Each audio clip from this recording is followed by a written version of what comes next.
ഈ കാലഘട്ടത്തിലാണ് തമിഴിലേക്കുള്ള എൻ്റെ ക്ഷണം 1957 അപ്പോൾ 51 തുടങ്ങിയത് എൻ്റെ ആദ്യത്തെ പടം മരുമകൾ.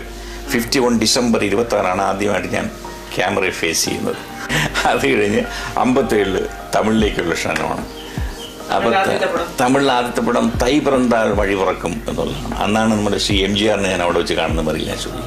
അപ്പോൾ MGR ഞാനുമായിട്ട് പരിചയപ്പെട്ട് അദ്ദേഹത്തിന് വലിയ ഇഷ്ടമായിരുന്നു. അദ്ദേഹം പറയുന്നത് നിങ്ങൾക്ക് എന്തിനാ ഈ മലയാളം തമിഴിലേക്കും വരാമല്ലോ, എന്തിനാ ഇവിടെ മാത്രം ഒതുങ്ങി നിൽക്കുന്നത്?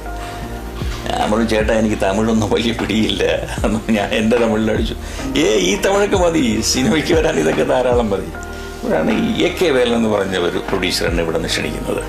ടെലിഫോണിൽ നിങ്ങൾക്ക് റോളുണ്ട്, തൈ പിറന്താഴി പിറക്കുന്ന പടം ഞാൻ എടുക്കുന്നു, ഒരു കഥാനായകൻ്റെ വേഷമാണ്, SSR ഉണ്ട്, 2 നായകന്മാരാണ്, എന്നുവെച്ചാൽ വെരി ഫൈൻ റോൾ, നിങ്ങൾക്ക് നന്നായിരിക്കും, നിങ്ങൾ ഉടനെ പുറപ്പെട്ട് വരിക എന്ന് പറഞ്ഞു. ഞാനൊരു 3-4 ദിവസം കഴിഞ്ഞിട്ട് ഞാൻ പുറപ്പെട്ട് ഇവിടെ വന്നു. ആ കോൺട്രാക്ട് സൈൻ ചെയ്തു. തൈ പിറന്താഴി പിറക്കും വലിയ ഹിറ്റായി. 55 പടം, ഞാൻ ഒരു പടത്തിന് വന്ന ഞാൻ ഒരു ഒറ്റ വർഷത്തിന് 55 പടം സൈൻ ചെയ്തു.